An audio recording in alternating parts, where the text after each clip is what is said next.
Hola a todos, les habla Andrés Cervantes y bienvenidos sean a mi canal Arquicultura. Es momento de movernos al Valle de los Reyes en Egipto, para conocer la historia de la tumba más famosa encontrada en esa necrópolis, la tumba de Tutankamón. Empezamos esta historia en el siglo XVI a.C. Para esta época, más de 900 años nos separan de la construcción de las pirámides de Giza, construidas durante el gobierno de la Cuarta Dinastía. El tiempo pasa y todo cambia. Los faraones elegían como sitio de sepultura lugares diferentes a la necrópolis de Giza, posiblemente buscando dejar un legado propio, nunca mejor dicho, lejos de la sombra de las faraónicas tumbas de la Cuarta Dinastía. A lo largo de esos 900 años, siguiendo las dinámicas de poder, las tumbas reales se establecieron en diferentes lugares. Pero para el siglo XVI a.C., Egipto estaba gobernado por la 18ª dinastía. Estos faraones escogieron como lugar de sepultura un valle cercano a Tebas, la capital. Este sitio más adelante sería conocido como el Valle de los Reyes. Antes de adentrarnos en la tumba de Tutankamón, veamos rápidamente el contexto que rodeó su reinado. Akenatón, padre de Tutankamón, al ascender al trono instauró una religión monoteísta, centrada en el dios Atón, y desplazó la capital de Tebas a una nueva ciudad llamada Ajetatón, lo que no sentó muy bien en los sacerdotes de la época. Tras la muerte de Akenatón, siguió un periodo de inestabilidad con un par de reinados breves, hasta el ascenso de Tutankamón, un niño de 8 años bajo la tutela de su consejero llamado Ay. Durante el reinado de Tutankamón se restituyó el antiguo culto politeísta, y la capital regresó a Tebas. Tutankamón tuvo una prematura muerte en 1324 a.C., a los 19 años de edad. Se cree que su repentino fallecimiento obligó a que se usara para él una tumba que había sido construida para una persona de menor rango. Por eso su tumba sería más pequeña que otras tumbas reales de ese mismo periodo. La tumba de Tutankamón, a diferencia de la gran mayoría de las del Valle de los Reyes, no se excavó en las laderas, sino directamente en el piso en la zona central del valle, distribuyéndose de la siguiente forma. Una escalera de un tramo baja hasta llegar al pasillo descendente, que conduce a un espacio amplio con una sala anexa, unos 90 centímetros por debajo del nivel de la sala más grande.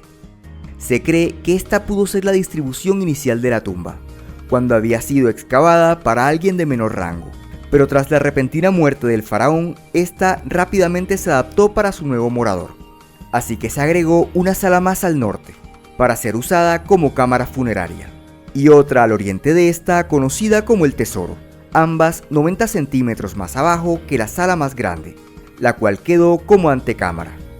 Además, para delimitar la entrada a la cámara funeraria se construyó un muro de piedra. En la tumba se metieron una gran cantidad de objetos, los cuales no podían pasar por el ángulo formado por la escalera y el pasillo descendente. Entonces, para facilitar la maniobra, se demolieron los 6 últimos escalones, permitiendo el paso de estos objetos. Es momento de ver los elementos más importantes que se guardaron en cada sala, empezando por el tesoro. Ahí estaba el santuario canopo, una especie de armario que contenía los vasos canopos, que eran vasijas donde se guardaban los órganos vitales de los difuntos, extraídos durante el proceso de momificación. En este espacio también se ubicó el santuario de Anubis, encima del cual hay una estatua de Anubis, representado con forma de chacal, y junto con estos otra gran cantidad de elementos, entre ellos 2 pequeños sarcófagos con las momias de 2 bebés, identificadas como hijas de Tutankamón, y se cree que fallecieron antes o poco después de nacer.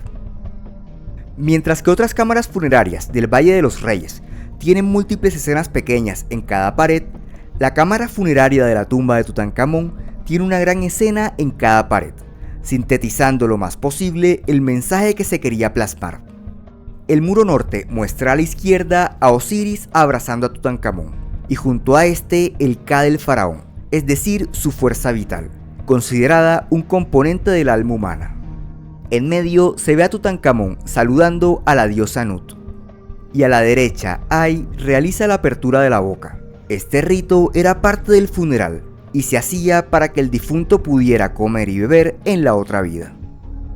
Aquí aparece escrito el nombre de Tutankamón encerrado en este óvalo llamado cartucho, lo que lo identifica como el nombre de un faraón, y junto a este está el nombre de trono del faraón, Nebkheperu.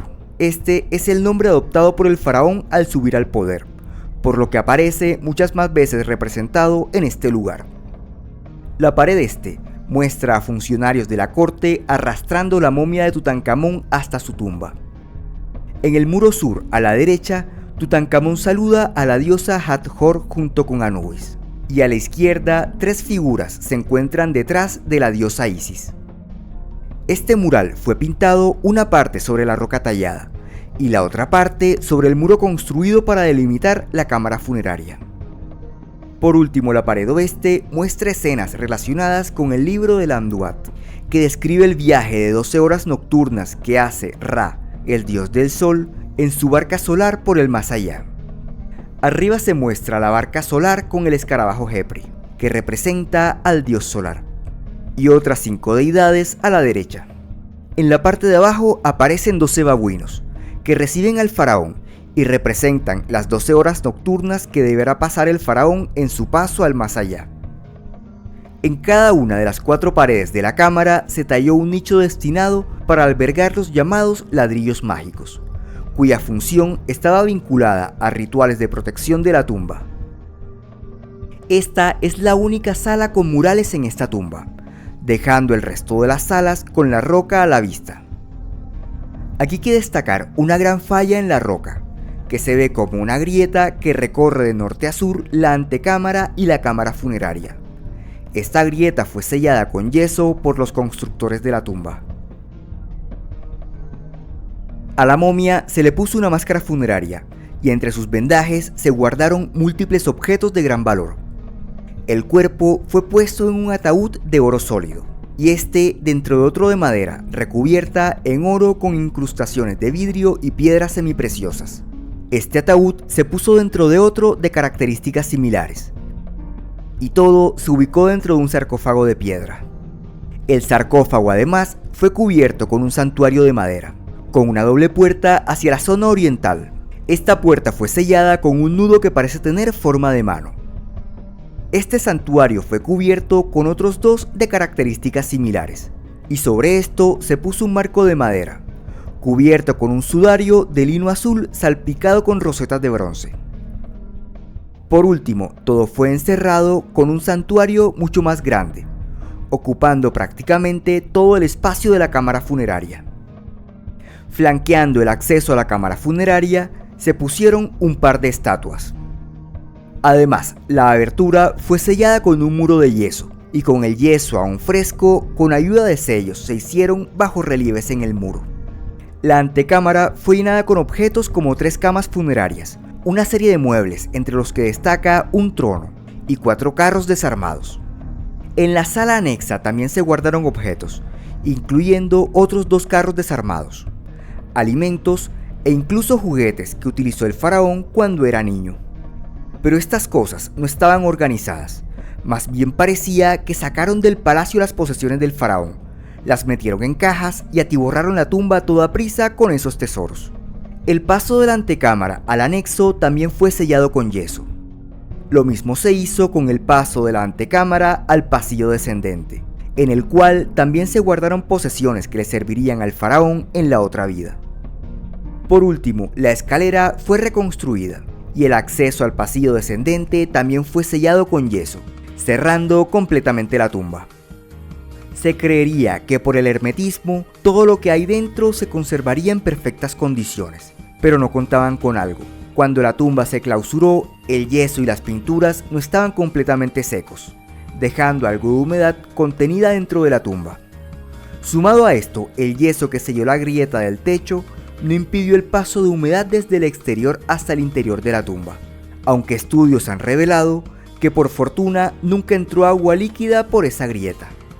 Con la muerte de Tutankamón sin descendencia viva, en teoría la 18ª dinastía llegó a su fin, aunque quedó como faraón Ay, el asesor más cercano de Tutankamón, y aunque este no estaba emparentado con la familia real, gobernó manteniendo de cierto modo el legado de esta. Por esta época, saqueadores de tumbas consiguieron entrar a la tumba de Tutankamón y robar algunos objetos. Pero como los saqueos eran paulatinos, la tumba no fue vaciada, sino que simplemente se robaron algunos objetos de menor tamaño. El robo fue descubierto por los encargados de la seguridad, los cuales, para incrementar la seguridad del lugar, sacaron los objetos del pasillo descendente y los rellenaron de piedras y arena para bloquear el acceso a la tumba. Algunos de los objetos retirados del pasillo fueron enterrados en un pozo de embalsamamiento al suroriente de aquí. Estos pozos eran utilizados para enterrar los objetos utilizados durante el proceso de embalsamamiento del difunto. Curiosamente, a pesar de haberse llevado estos objetos al pozo, por alguna razón algunas de estas piezas permanecieron en el pasillo descendente mezcladas con los escombros. Aunque estas medidas de seguridad parecieran suficientes, los saqueadores volvieron a irrumpir en la tumba, excavando a través del relleno que se había hecho en el pasillo de acceso a la tumba, consiguiendo sacar algunos otros objetos. Posiblemente en este robo o en el anterior, los intrusos perforaron todos los muros de yeso, llegaron hasta la cámara funeraria y rompieron los sellos de los santuarios exteriores. Los ladrones fueron descubiertos, los muros de yeso fueron reconstruidos, aunque el de la sala anexa no, y la tumba nuevamente fue sellada. En 1323 a.C. murió Ay y fue enterrado en una gran tumba en el Valle del Oeste. Se cree que esa tumba fue excavada para Tutankamón, pero como no estaba lista debido a la temprana muerte del faraón, Ay cedió su tumba a Tutankamón, quedándose para sí mismo la tumba más grande que estaba reservada para el joven faraón. Luego de Ay siguió como faraón Horemheb, que también era allegado de Tutankamón. El Valle de los Reyes es propenso a inundarse, y como la tumba de Tutankamón fue excavada en el piso, terminó cubierta por material aluvial, que ocultó su ubicación. Además, con el ascenso de Horemheb al trono, se empezó a excavar su tumba, ubicando las casas de los canteros y artesanos justo encima de la entrada a la tumba de Tutankamón.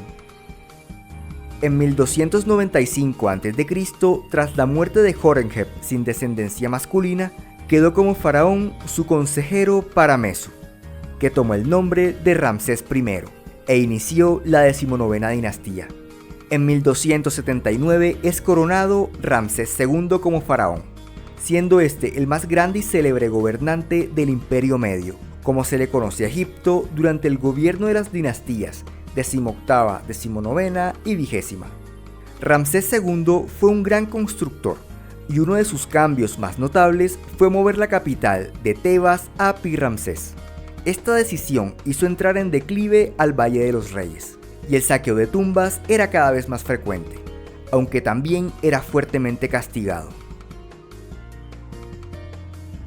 Hacia 1148 a.C., cuando estaba en el poder la 20ª dinastía, es coronado Ramsés V, que rápidamente pone en marcha la construcción de su tumba. Las casas de los canteros de tiempos de Horemheb habían desaparecido hacía mucho, y de la entrada a la tumba de Tutankamón no quedaba ni el recuerdo. La tumba de Ramsés V fue excavada en la ladera al occidente de la tumba de Tutankamón, y los escombros producto de esas excavaciones fueron arrojados ante la tumba, ocultando aún más la entrada a la tumba de Tutankamón. Pero si esto no fue suficiente, aún hay más, ya que en el futuro se construyeron en este lugar nuevas casas para trabajadores. Con la llegada al poder de la 21ª dinastía alrededor del 1070 a.C., la capital es desplazada hacia Tanis, pero la capacidad de control de los faraones solo era efectiva en el norte, en el Bajo Egipto, mientras en el sur, los sacerdotes establecidos en Tebas mantenían el control del Alto Egipto. Los sacerdotes empezaron a disponer de las tumbas del Valle de los Reyes. La apertura de las tumbas para agregar nuevos difuntos, hacer remodelaciones o darles nuevos usos desencadenó el saqueo más grande que se había visto en la necrópolis. Así que como medida desesperada, los sacerdotes sacaron todas las momias que pudieron y las reunieron en unas cuantas tumbas, siendo así más fáciles de vigilar para evitar el saqueo. Esto sirvió para proteger los cuerpos de los faraones, pero dejó el resto de tesoros a merced de los saqueadores, por lo que la gran mayoría de objetos de valor fueron robados, dejando únicamente objetos de materiales de poco valor, o grandes elementos difíciles de mover, como sarcófagos de piedra. Con el paso de los siglos, las arenas del desierto terminaron ocultando muchas tumbas, las cuales se perdieron, mientras que otras permanecieron abiertas. En algunas de ellas se sepultaron personas de épocas muy posteriores a la excavación de la tumba.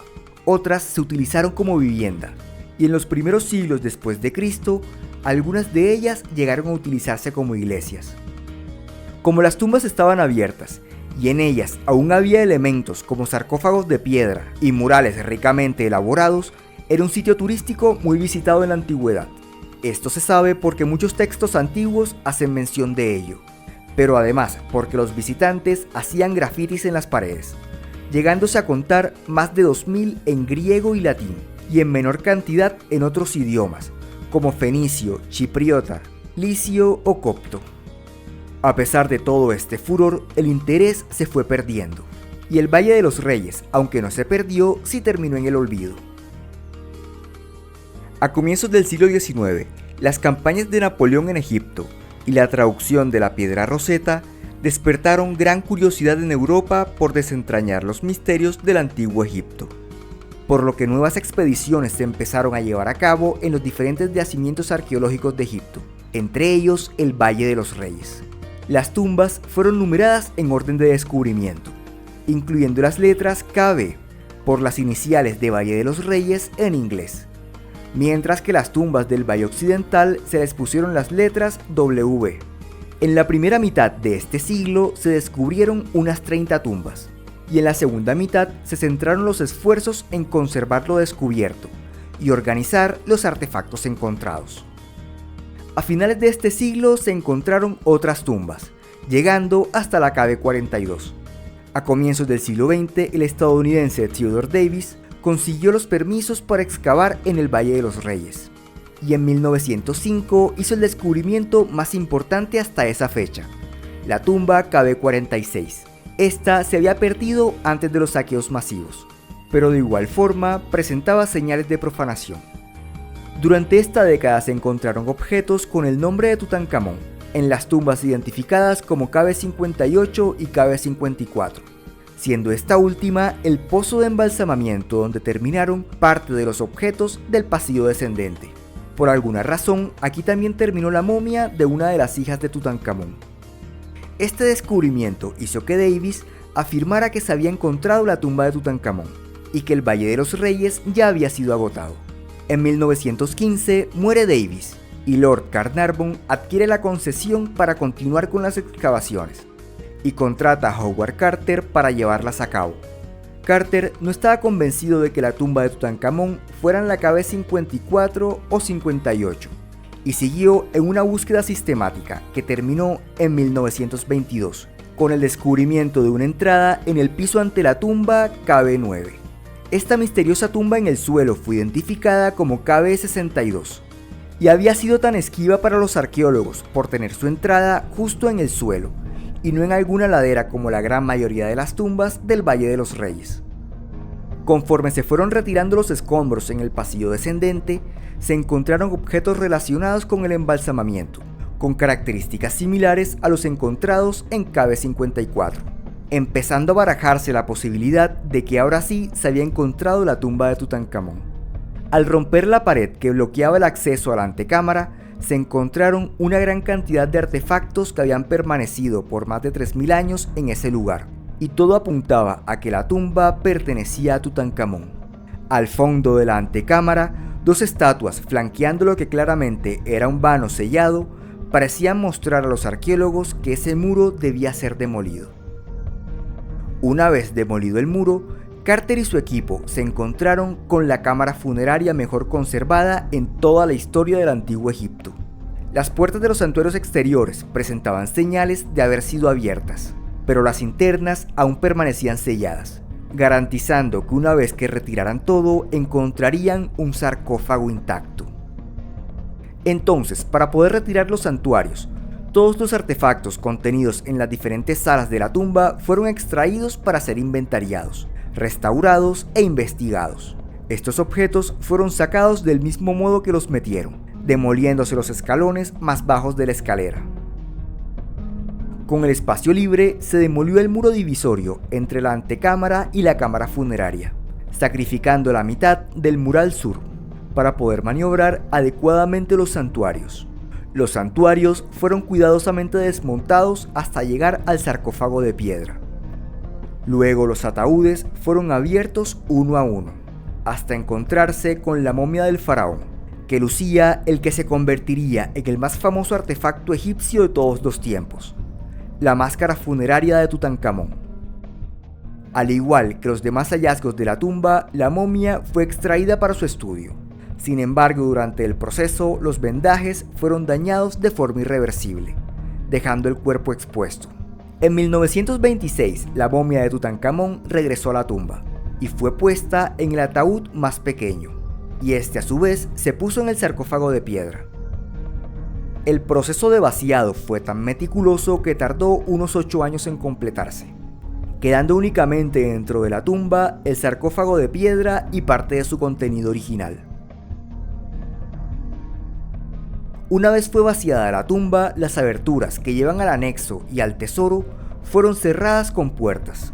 Los escalones volvieron a construirse, y en torno a la entrada de la tumba se construyó una estructura protegiendo el acceso a esta. Luego de esto, algunos de los objetos que estaban con la momia dentro del sarcófago fueron robados, muy seguramente durante la Segunda Guerra Mundial, cuando la vigilancia de las tumbas era mínima.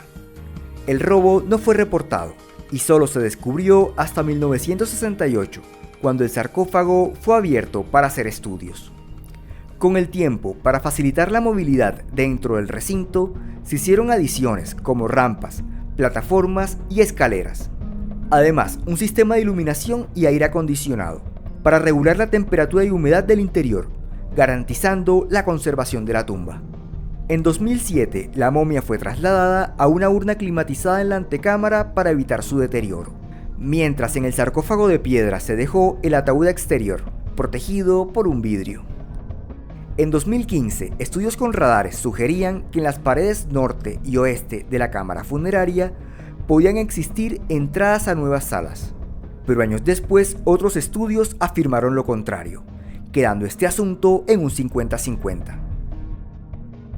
Todo este tiempo los objetos relacionados con Tutankamón estaban repartidos entre los principales museos de Egipto. Pero con la inauguración del Gran Museo Egipcio en 2025, las más de 5.000 piezas pudieron exhibirse juntas por primera vez, incluyendo muchas que permanecieron décadas en bodegas por falta de espacio para exhibir. Además, el ataúd que aún se encontraba dentro del sarcófago de piedra también fue trasladado al museo, dejando el sarcófago vacío, por lo que permanece cerrado. Tutankamón en sus tiempos no fue ni de cerca un faraón poderoso o importante. Sin embargo, su fama radica en que su tumba fue descubierta en un momento donde los medios de comunicación habían dado un gran salto con la aparición de la radio y años después la televisión. Así que la noticia se corrió como la pólvora, en un mundo que se recuperaba de una gran guerra y que solo esperaba buenas noticias. A nivel académico, además, por su gran nivel de conservación, esta tumba fue clave para comprender mejor las sepulturas egipcias. Y si a esto le sumamos todo el fenómeno que se generó en torno a la supuesta maldición de Tutankamón, tenemos las condiciones que hacen de esta tumba la más famosa de todos los tiempos.